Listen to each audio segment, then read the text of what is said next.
Selamat siang semuanya, perkenalin nama aku Vini.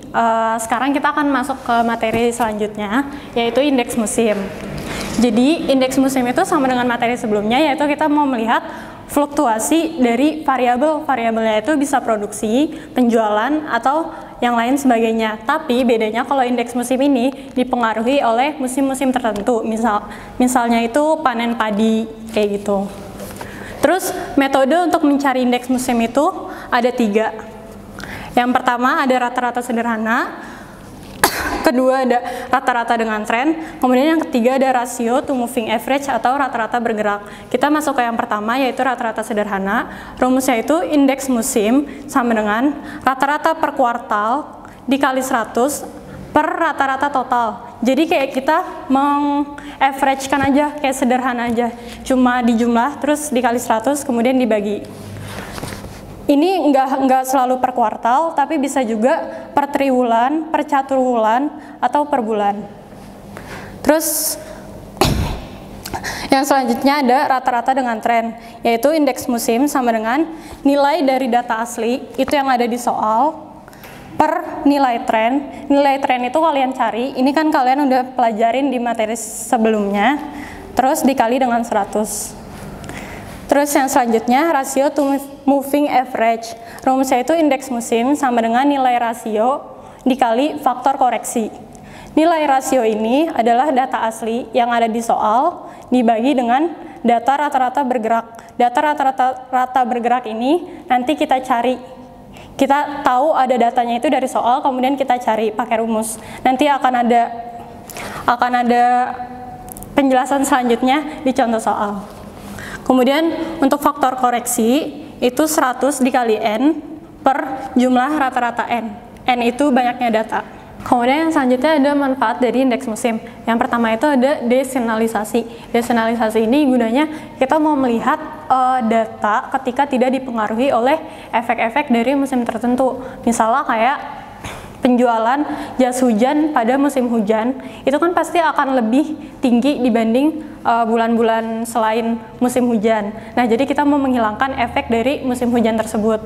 Rumusnya ini, YDS, DS itu desentralisasi sama dengan Y dibagi, Y itu data aslinya, per indeks musim dikali 100. Kemudian manfaat yang kedua yaitu peramalan. Peramalan ini kita mau meramal produksi atau penjualan di musim selanjutnya. Rumusnya itu Y ramalan sama dengan Y dikali indeks musim di musim yang akan kita cari atau kita ramal per 100. Selanjutnya kita masuk ke contoh soal. Di sini ada data penjualan ikan dari PT Ikan Segar dari tahun 2011 sampai 2013. Datanya seperti ini, dibuat caturwulanan. Caturwulanan itu 4 bulanan. Kayak seperti ini. Terus yang ditanya itu indeks musim dengan metode rasio to moving average atau bahasa Indonesianya itu rata-rata bergerak. Step yang pertama, kita membuat rata-rata bergerak dari 3 caturwulanan. Jadi kalau untuk gampangnya itu kalian bikin datanya itu vertikal seperti di contoh soal. Nah, setelah itu kalian jumlahkan data aslinya itu. Kalau untuk caturwulan pertama kan data sebelumnya, data caturwulan yang ini, dan data caturwulan setelahnya. Karena data caturwulan sebelumnya itu nggak ada, jadi ini kita anggap tidak ada. Terus yang selanjutnya caturwulan kedua di tahun 2011, berarti itu kan 20 ditambah 30 ditambah 28 dibagi 3. Terus untuk caturwulan ketiga itu berarti 30 ditambah dengan 28 ditambah dengan 40 dibagi 3. Kayak gitu. Untuk step selanjutnya itu dilanjutkan terus sampai caturwulan kedua 2013. Untuk caturwulan ketiga di tahun 2013 itu nggak ada juga. Kenapa? Karena tidak ada data selanjutnya. Terus untuk step selanjutnya kita mencari indeks musim dari tiap caturwulan. Itu caranya kan data asli dibagi dengan rata-rata yang tadi kita udah cari dikali 100. Untuk caturwulan yang pertama di tahun 2011 itu kan nggak ada. Jadi kita langsung ke caturwulan kedua di tahun selanjutnya, yaitu 30 kan. Yang 30, data aslinya 30 dibagi dengan yang kita udah cari rata-ratanya 26 dikali dengan 100. sama dengan 115,385.